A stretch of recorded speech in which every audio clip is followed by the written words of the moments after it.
Ladies and gentlemen, it's me, it's MadLoader53, and it is an unscheduled episode of the DDT podcast. I wanted to take this time to share my thoughts on John Cena's heel turn at Elimination Chamber. You know, it's a big deal when I decide to come out of the woodshed and talk about something very abruptly after it happens, especially with my inconsistent posting schedule. But I want to get into it. I have a lot of people who ultimately haven't even watched wrestling and are talking about it. I've had friends text me. They wanted to get my thoughts on it with John Cena becoming a heel. Two people wound up confessing to me and saying that they didn't even know what turning heel meant because they saw the YouTube video and they had to look it up what it meant. Or they would ask me. And everybody that I have talked to about wrestling in the past has really tried to get my thoughts on it. I mean, that's a total of 20 some odd people have been texting me or trying to chat with me about it. I thought, you know what, instead of just constantly repeating the same conversation, even though I love having individual conversations, I thought, you know what, put pen to paper, fire up the mic stand, make the edited pictures, and make the graphics, and just do it. Just sit down and talk about it. I have some people who are fans of wrestling telling me that this is the greatest heel turn of all time, bar none. Nothing's close. This is legendary. It's the greatest. Mad, you're wrong. Doesn't matter what you think. It's the greatest. Simple. Peak cinema. It's everything and more. Couldn't have done it any better. Can't wait for Cena to be the bad guy. And it makes me think that this wasn't the best based upon how everyone's reacting. I mean, if the goal is to make everybody talk about it, mission accomplished. It was trending. It was trending for sure. My artwork that I posted on Elimination Chamber, the graphics was also trending, which blew my mind, partially because Trinity Fatu, or Naomi, was very kind to repost it. I owe her a lot. I sent her a thank you. She hasn't read it, but just wanted to add here, thank you again for reposting my artwork. It meant the world to me. But everybody's been talking about Chamber, the Elimination Chamber, the pay-per-view, and the more I think about it, the more I'm just not sure about how I feel about it. I think the test of time will determine if this was a great heel turn. That's my perspective. I know a lot of people are already saying it doesn't matter, man. The moment already makes it more legendary than any heel turn ever. And for those who don't know what a heel turn is, it means becoming a bad guy. It means flipping from being a good character to a bad character. The Rock is a heel, a villain, and now Cena seems to be aligning, but I assume it's with motivation or potential for redemption. Sorry, if I can correct my wording there. Because ultimately, what we've been fed is that Cena will retire at the end of 2025.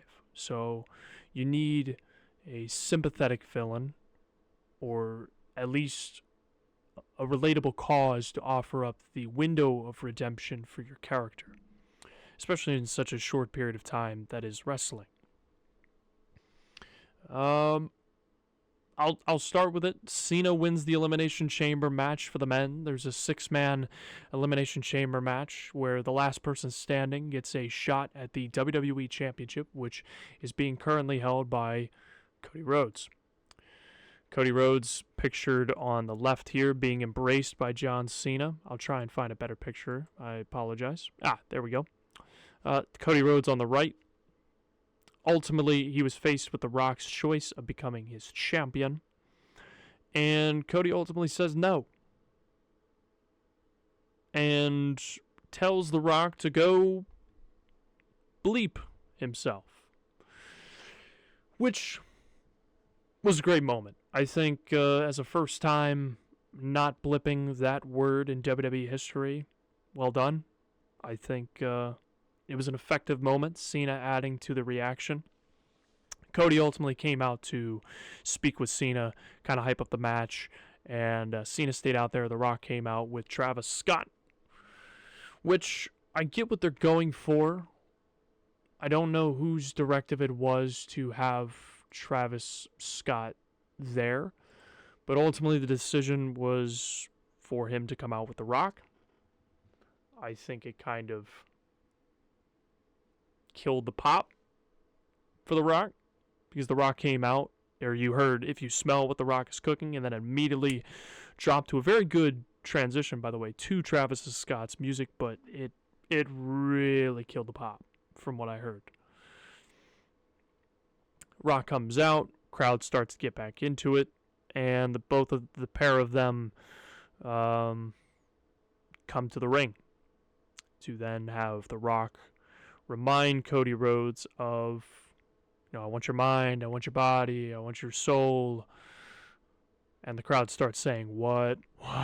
So he changes it up and says, "What? I need your soul." So, if you say yes, you'll live forever. The American Nightmare will live forever. But if you say no, the dream dies again. Referring to his father, Cody Rhodes' father, the American Dream, Dusty Rhodes, who did pass away in 2015. And I think June. They put the date his dad died on the belt that Rock had. Either way, Cody says that, go whatever, and Cena and him embrace. And when he does embrace him, it is then and only then when Cena makes this face on the left, and The Rock puts his fingers to his throat, basically says, "Take him out." Cena kicks Cody Rhodes and the family jewels and beats him down. And this is when Travis Scott gets involved as well, when Cena holds him. It feels like when I looked at that segment, Cena was supposed to hold the ankles and Travis Scott is supposed to hold the wrists, and The Rock cracks the belt over the back of Cody. But instead, Travis can't figure out what he wants to do. He tries to stand on Cody's hand and pick him up, which will bend and contort the back and make it hard to lift yourself up when you're standing on his wrist, but I digress. And then Cena has to force him down because, hey, we're supposed to get to the next spot. And Travis then can't pick which side of the face he's trying to grab, and then ultimately just palm strikes the heck out of Cody's face, allegedly rupturing an eardrum, I think. I can't remember the diagnosis. It was something to do with the ear, and also potentially giving him a black eye, removing him from wrestling for probably a couple weeks. Awesome job, Travis Scott. Awesome job, if that's true. Well done. Way to strike the golden goose of the company right now, because that's what we need, especially on the road to WrestleMania. Way to take the champion potentially out of action. I don't see Cody Rhodes really taking a back seat to that, even with the pain. But I digress. Rock then hits Cody with the belt several times. Cena beats him down more. Ultimately, The Rock gives Cena the championship, and Cena tosses it on to Cody Rhodes. They also busted him open. I forgot to mention that part. Cena cracks him with the Rolex watch that was Dusty Rhodes. He then strikes Cody with the belt twice, cutting him open, and ultimately leaving him in a heap in the ring while Travis Scott, Cena, and Rock leave. I had, funny enough, the people that don't even watch wrestling, when they were messaging me about it, they also asked who the guy in the corner was.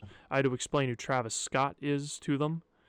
So I've come to the conclusion that even though I have the smallest sample size in the entire world, with only 2 or 3 people not knowing or watching wrestling that were talking to me about it, who the heck Travis Scott is. I didn't really know.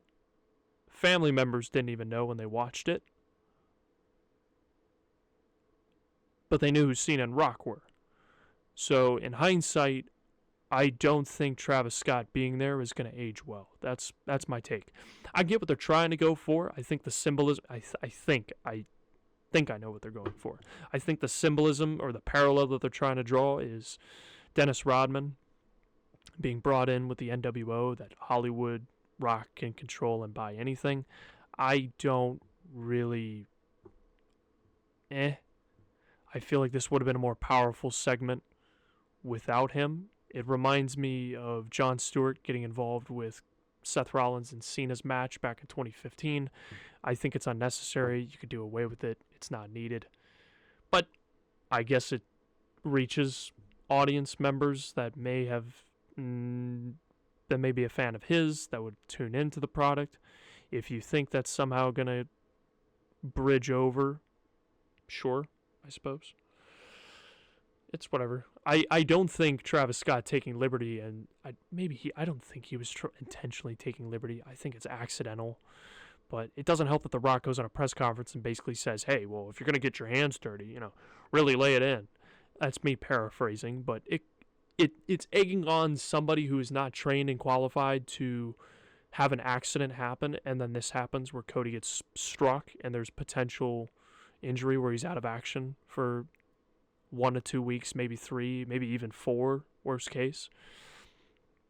I think that's unprofessional, if that's the case, and poorly executed.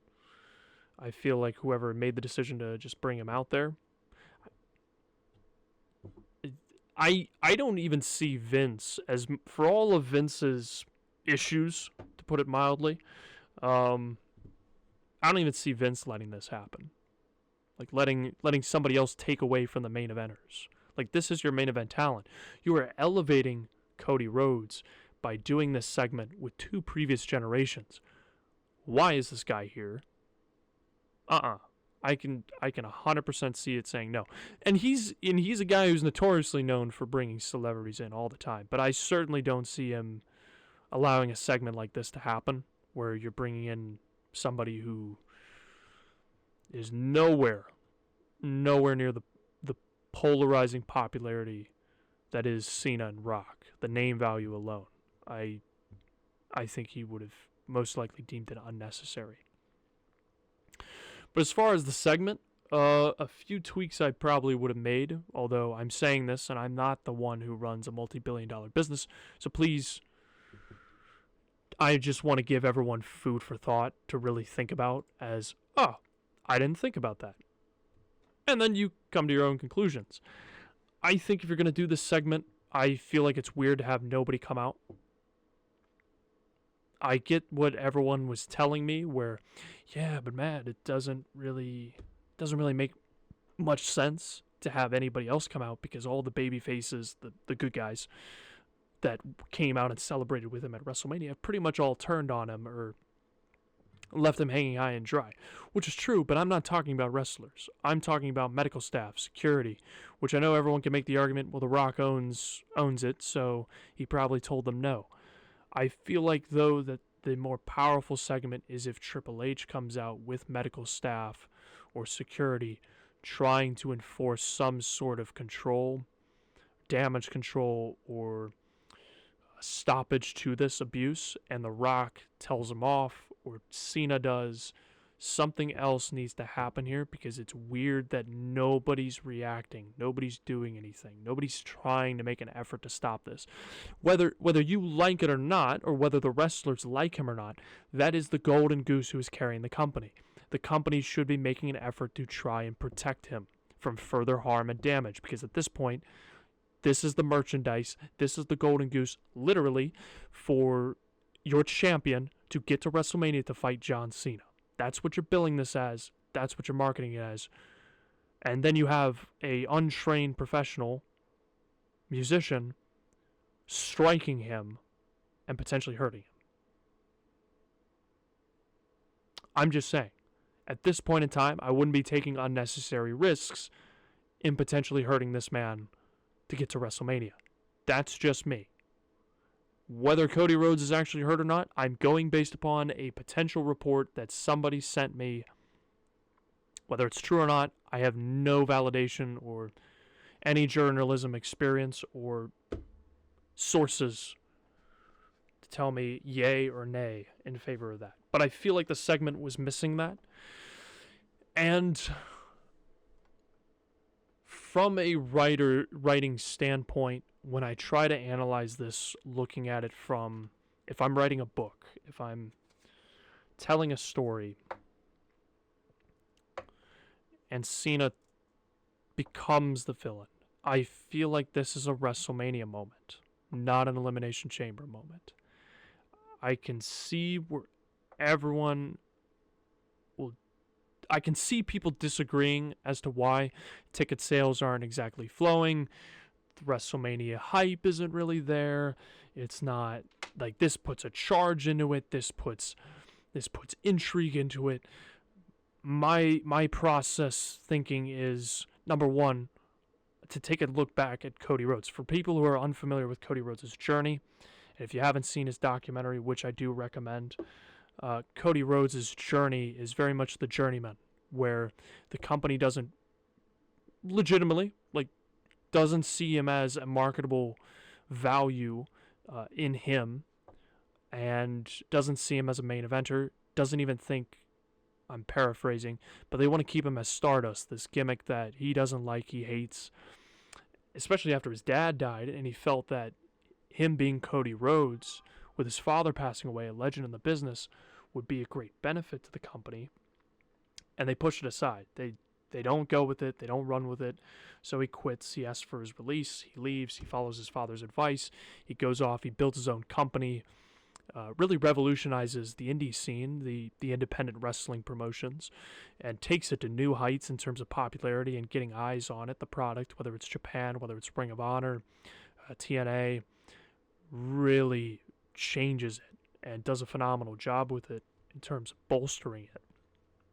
Builds this other company, has some issues, has the prodigal son returning to achieve the mission.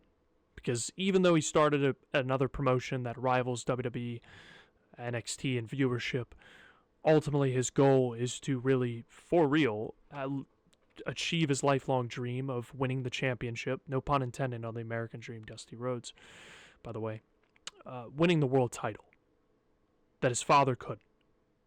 It's a tale that has been told to the wrestling audience that has been watching WWE since 2022 to death. Not that that's a bad thing, but for anybody that's new, that's the context going into it. So effectively, Cody's gone on this journeyman story for 2 years in this odyssey, this quest to achieve it. He lost to the villain once. It was very much Rocky 1-esque in terms of storytelling, where the villain defeats the champion, or not the champion, the villain champion. It's like Thanos winning. Thanos in Infinity War winning, and not too many people were fully expecting that.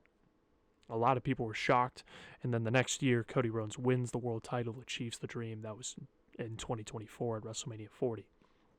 So now Cody's journey has been fulfilled, but which would be a storybook ending, but in wrestling, the story continues. For movies, that might be the ending of the story, or would be the end of episode, whichever. Be a pinpoint moment, and then you carry on the journey. Most stories don't carry on the follow-through. What happens after the fact? After the hero's journey has been concluded, whether it's Lord of the Rings, whether it's Star Wars, episodes 4, 5, and 6, you don't always get the follow-through. What happens after the fact? And you get the opportunity with wrestling to see it play out. You really get to see it because ultimately the wheel never stops turning. There's always another season. There's always continuation. So we get to see the hero at his peak, at his prime, living the dream. And now it's no longer about trying to achieve the legacy and the promise. It's about honoring his family's name and establishing a legacy with this championship to make it mean something. So take all that into consideration, and then you come here. The Rock offers Cody a choice. Become my corporate champion. Let me take you to new heights. Let me get you to movies. Let me do all this. Let me bolster your name even more. The problem with that narratively is that Cody, as the protagonist and with his own ambitions, has everything that's already been discussed to the audience. And by Cody pondering this, it makes it seem like the hero has greed in him. Which isn't bad if you're trying to operate in the gray area, but it creates unnecessary doubt. Why bother doing this? 2 weeks out from Elimination Chamber. I get that they want to sell tickets, but Cena's already there. You already have the selling of the tickets. You already have the franchise there. You already have the marquee match. In my opinion, it would have been better to have this as an impromptu segment. Impromptu for the audience at Elimination Chamber. Cody goes into it, not even dealing with The Rock hanging this over his head for 2 weeks. I would have The Rock approach him and give him the offer in the moment. That way there's not even, like, why are you even considering this for 2 weeks? Like, this is dumb. You're gonna say no. Versus having an impromptu and you get that immediate reaction. It saves all the time. I get that they want to build intrigue and build TV, but the impromptu is more effective, in my opinion, in this moment for Elimination Chamber, because you can there have been WrestleManias where the build has been awful and WrestleMania has worked out completely fine. I get that everyone likes the unpredictability, but you can have the most predictable build-up ever and the WrestleMania can still deliver. It can be the worst build-up of all time and it still delivers. I'm not saying that's the best choice, but everything does not need to be a roller coaster every 5 seconds. It can be predictable and still be exciting. It can be dull and pick right up in a blink of an eye. Everybody still would have been talking about this regardless of whether they did the tease beforehand or not. I still would have tuned in either way as a wrestling fan. It doesn't matter. I feel like as a narrative speaking, it would have been better for The Rock to drop this impromptu, and the fans aren't expecting it in the building, that The Rock's here and doing this and approaching Cody with this. You get more of a visceral reaction from the fans, and then the turn just is even wilder. But I actually wouldn't have even done the turn at Elimination Chamber. If you're going to do the turn with Cena, do it at WrestleMania. And this leads me to my second point. If you are the villain and you are approaching the hero with this offer, why are you revealing all your cards before WrestleMania? Maybe not all your cards, but you revealed the biggest plot twist in the past decade since the streak died before WrestleMania even happens. We're 7 weeks out. And now Cena's not even going to be on TV for 3 to 4 weeks. Cena's not even going to... He's only working 3 dates, I think is what they confirmed, and The Rock's only going to be here for 1. So we have dead time anyways between the build to WrestleMania and there. We have like 4 weeks of doing nothing. Congratulations. We're still in the same boat where everyone's hanging on this anyways. And we're getting no follow-through. If we're not getting a follow-through on the story, then it could simmer down. If you're trying to keep it hot, keep it hot. It would have been more effective to do it at WrestleMania for Cena to turn.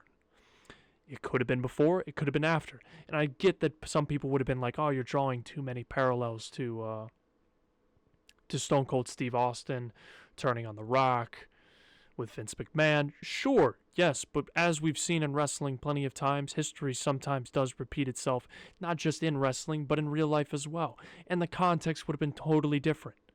And now I see people saying that this is a more effective heel turn than Hulk Hogan and all this other stuff. I'll get into that in a bit. But ultimately my point is this. It makes the protagonist look odd. It's just odd. It does not do Cody Rhodes many favors to have the protagonist pondering this when he already has everything. As the protagonist's goals are concerned, their journey's already fulfilled. They already have everything. They have the expensive watch. They have the expensive suits, the ties, which I get. It's weird to me that some people think that that's a heelish thing, but yet you have old school. Maybe it's the old school. Like, I like the old school where they're wearing the suit and tie. In sports, I've seen that way too many times where I really like that classic look. But either way, I don't think it's a villainous thing to have expensive clothes or suits and dressing nicely and representing the company well. Either way, to me, it makes the protagonist look foolish, a little foolish, to even consider this for 2 weeks, because ultimately the good guy's just going to say no. It doesn't. You gotta build up intrigue. It's TV. It's TV, Matt. It's TV. We gotta build it up for weeks. We gotta draw it out. No, we don't. I get where everyone's coming from, but I don't think it's as effective as in the spur of the moment, where The Rock drops this on him. I want you to be my champion, and then you have the follow through of goes from Cody Rhodes, and then the turn with Cena, where it's just boom, boom, boom. Or you just save it, and instead The Rock just says, well, if you're not going to be my champion, then I'll find somebody else. And much like CM Punk with his favor from Paul Heyman, it leaves the audience wondering who. It leaves them to speculate, and let them figure it out. Let the fans speculate for the next couple of months until WrestleMania. Let them stew in it and let them think about it. The Rock doesn't even need to drop any other hints at that point, because you've already planted the seed to the audience with even the idea that if Rock's approaching Cody and Cody says no, he can go to anybody. And I guarantee somebody else will pick it. Which, going into the psychological idea of John Cena, his character has been preaching and projecting all of this energy of they're not ready. These wrestlers that I'm fighting, you aren't ready. Austin Theory, you'll be swallowed alive. You'll be this Roman Reigns, you're not ready. Cody Rhodes, you're not ready. It's all the same. He's hitting all the same beats, but then Cena just keeps losing. So he becomes desperate, more and more desperate, and then he takes The Rock's offer, which narratively speaking makes a lot of sense. There's an understanding there. However, to me, I think the most effective person to have done this and to turn heel, even though I haven't seen this story play out yet, is CM Punk. CM Punk would have been the perfect choice to swerve the audience into taking it, because this man has the most sense to turn heel.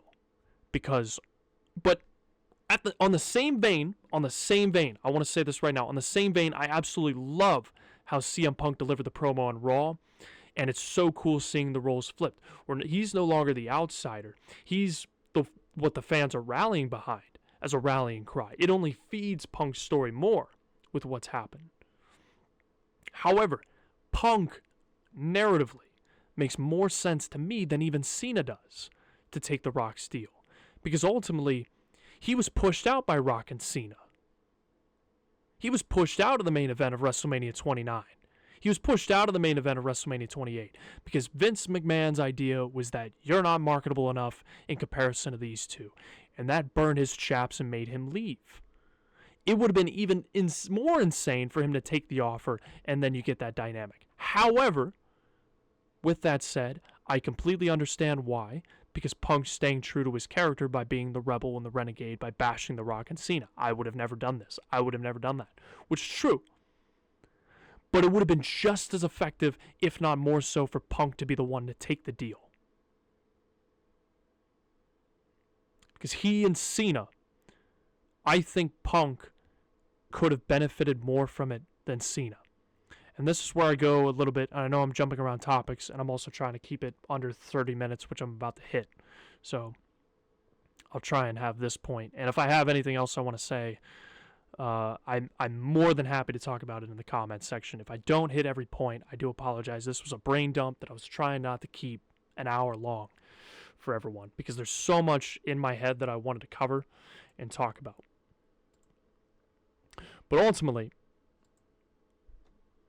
Punk is a great choice either way. Cena only has a year left. And people are sitting here praising it as the greatest storyline, or the greatest heel turn of all time. Maybe this is my difference in how I view heel turns. I wanted to address this point as the kind of like the final big thing to just get my thoughts on paper.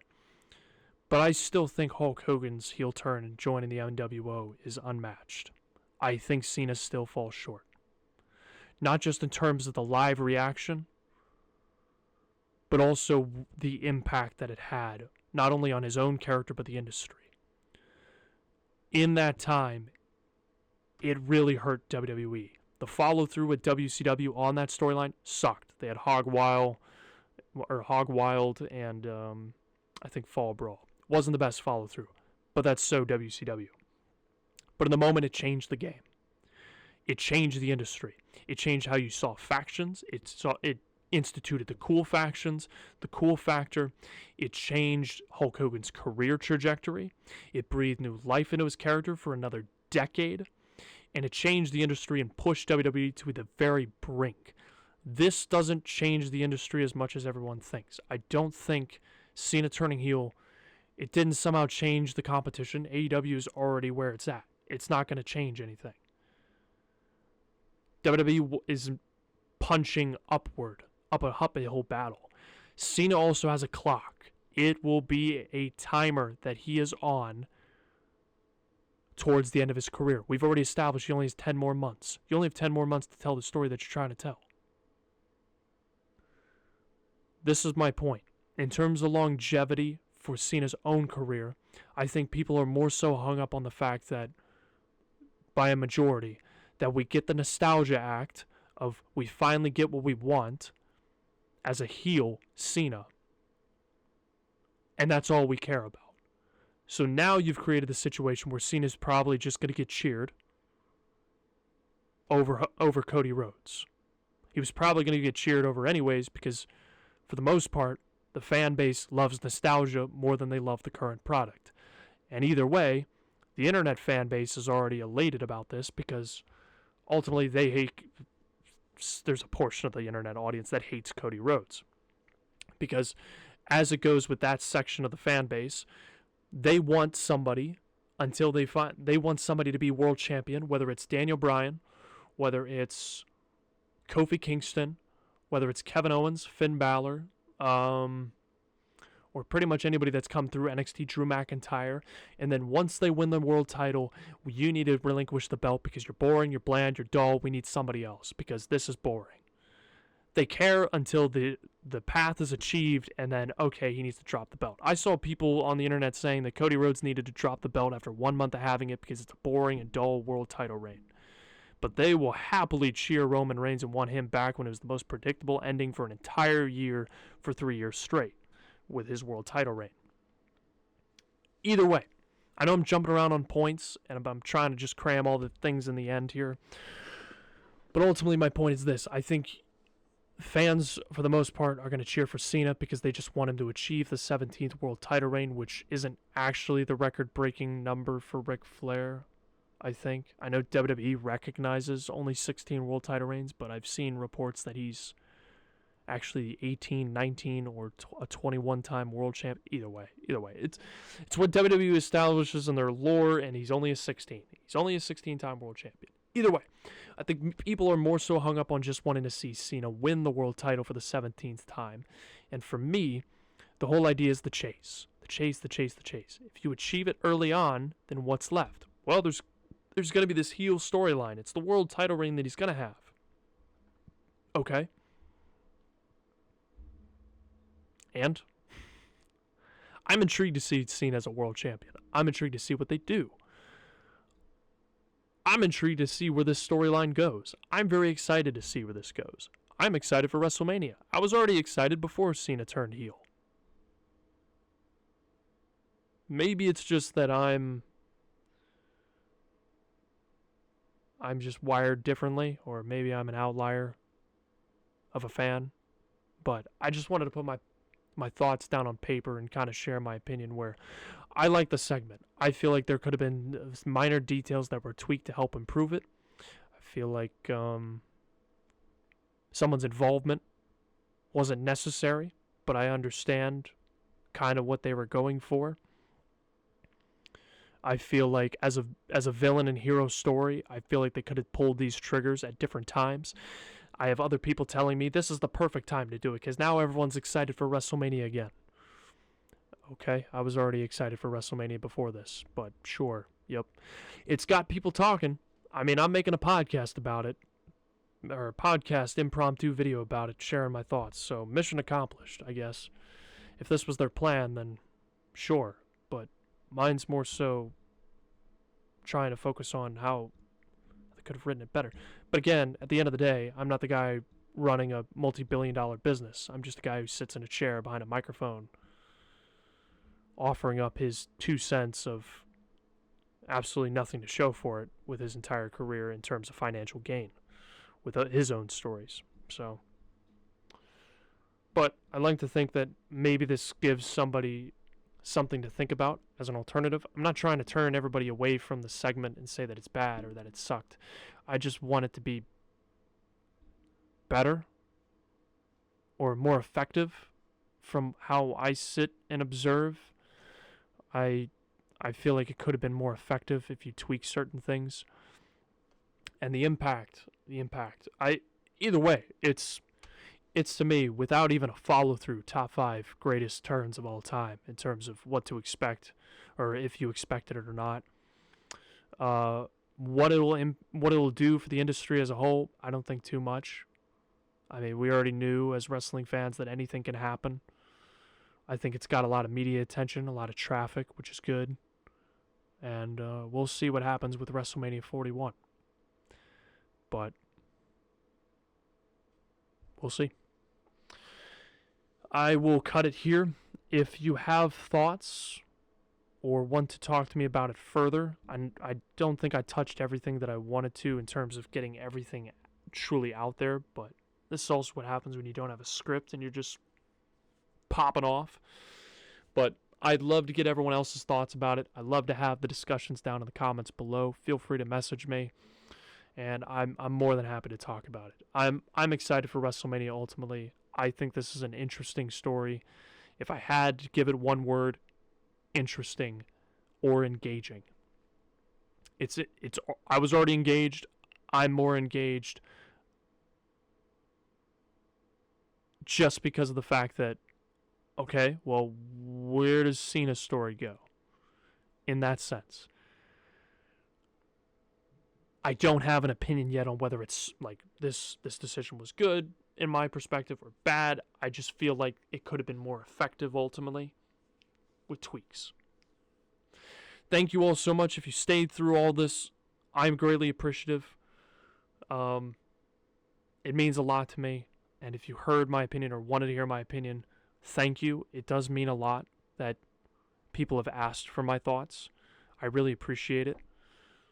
Truly, I think it's always fun to talk about these things and to try and have discussions about it.